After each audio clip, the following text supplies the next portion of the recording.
everyone who needs a place to go. If you want to pay $50,000 a year and go to a great private school, good luck to you. That's your right. If you want to pay a couple of thousand a year and go to a religious school, that's your right.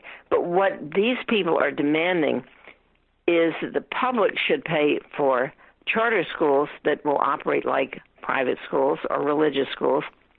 And now the further push, which we see in Florida and Arizona and in Ohio and Indiana and many states, is the public should pay for religious schools. Right. And that's the voucher movement, which is rising very rapidly, even though very few children actually go to religious schools. What they really want is to get the public to pay for the kids who already are in religious schools.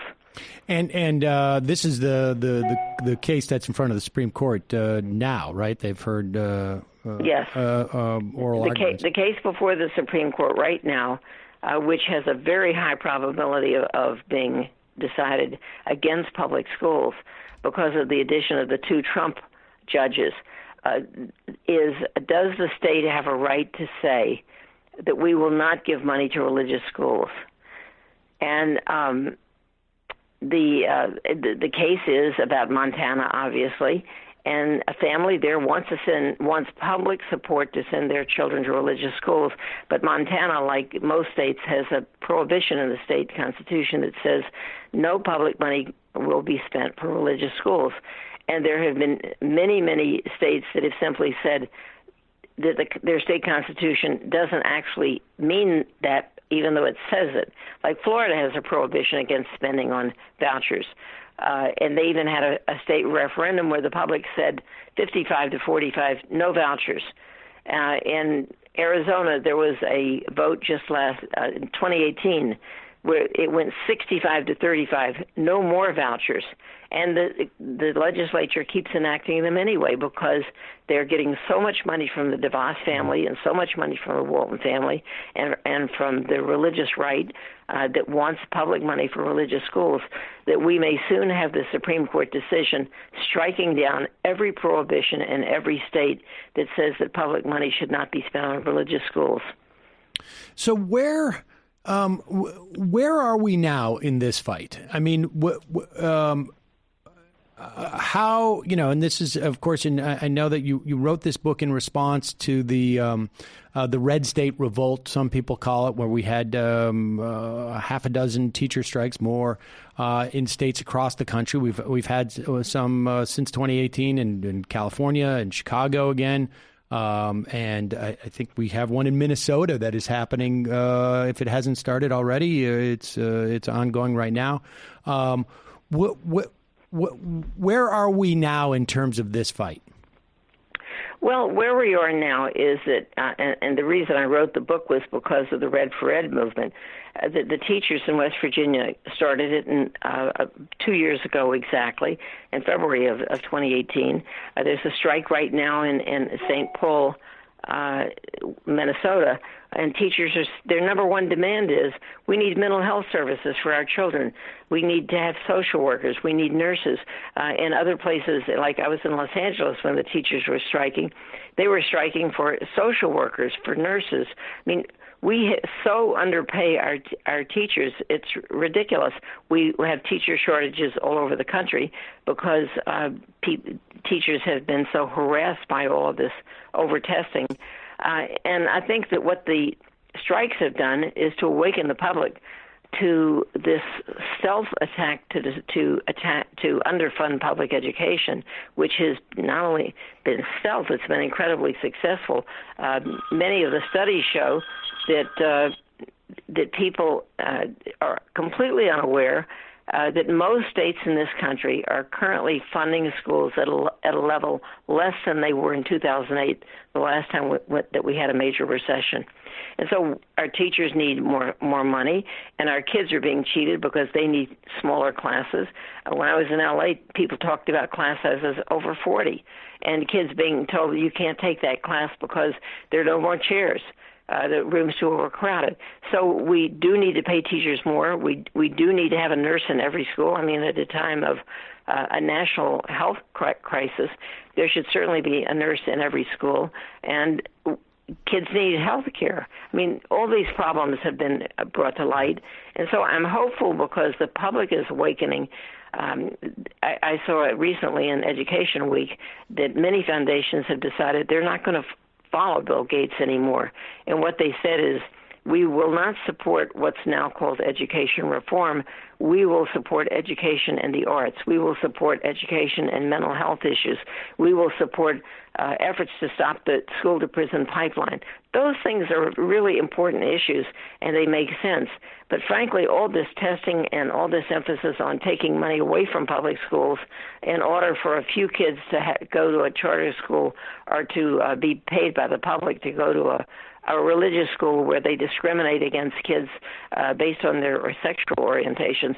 This is insane. Right. Well, so let me ask you this, and I guess in closing, we're at the beginning, I think, of what could be a prolonged, something dramatically different than anything I experienced as in my lifetime. I remember the blizzard of '78, and school was closed for 3 or 4 weeks in Massachusetts, at least where I lived. And, we were out of school for a month, but that was, a localized event. And even probably the towns next to ours, probably kids went to school a little bit earlier. They were afraid about sidewalks. But this is a situation that we're looking at where we could have maybe the majority of public school kids out of school for weeks. And I'm curious as to if you have, any thoughts about where this could take us in terms of, I'm a little bit worried on some level in the context of schools because where there's going to have to be some solution. And often sometimes these solutions stick around because they end up saving people money in some fashion. What is your sense of this? Well, I think that at the moment, as we know, there are a number of school districts that have closed down in order to prevent the spread of the coronavirus. And my concern is that I hope they're also planning to make sure that children have hot meals, because for many, many poor kids, the school is the only place where they can count on getting a meal. And if the parents have to stay home because their kids are home, if they lose their job or if they're simply not paid, then we're going to deepen the poverty and that's really horrible in this country. So that I'm hoping that Congress will act, that it will enact emergency paid leave, that it will take steps to make sure that there's food aid. Unfortunately, as you know, the Republicans thus far have refused to pass such legislation. They think that the Democrats are trying to get across goodies that they've wanted for years.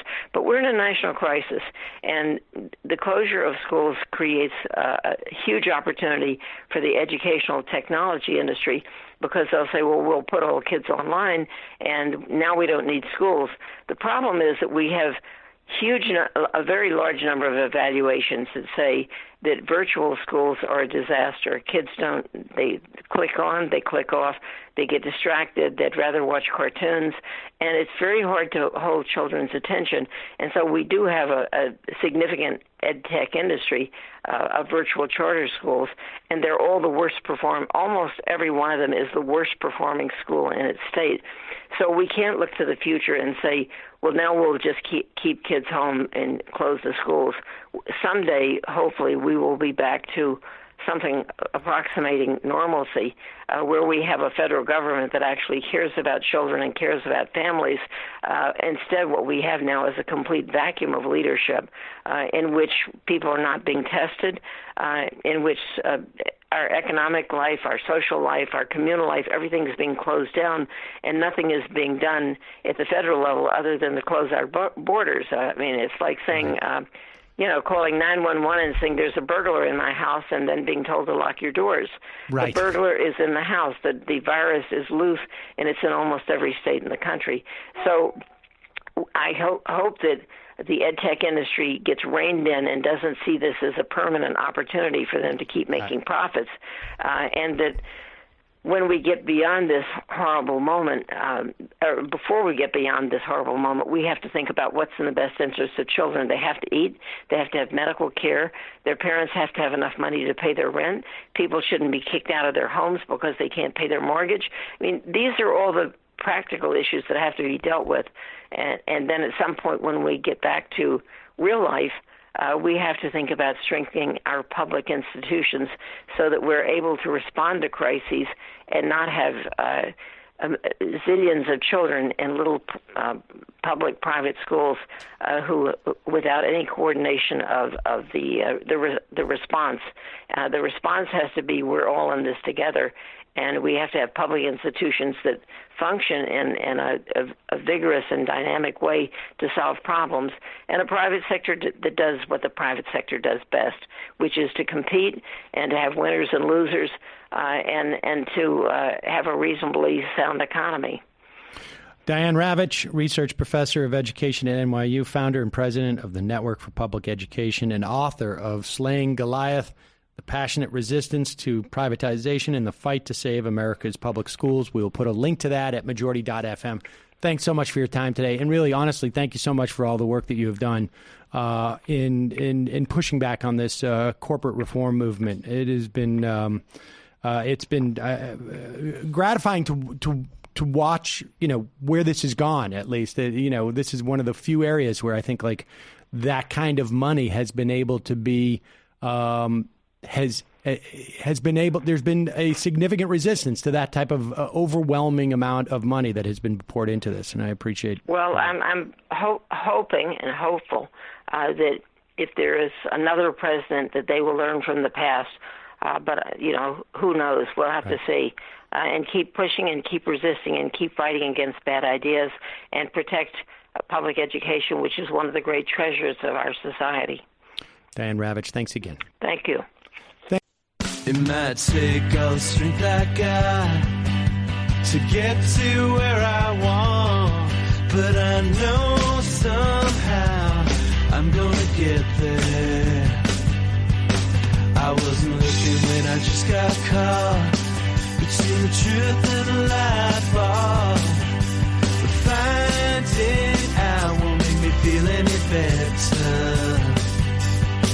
Yeah, I know the clock is ticking, but the meds are gonna kick in, and my pilot light shining bright. I guess somewhere the choice was made for the option where you don't get paid.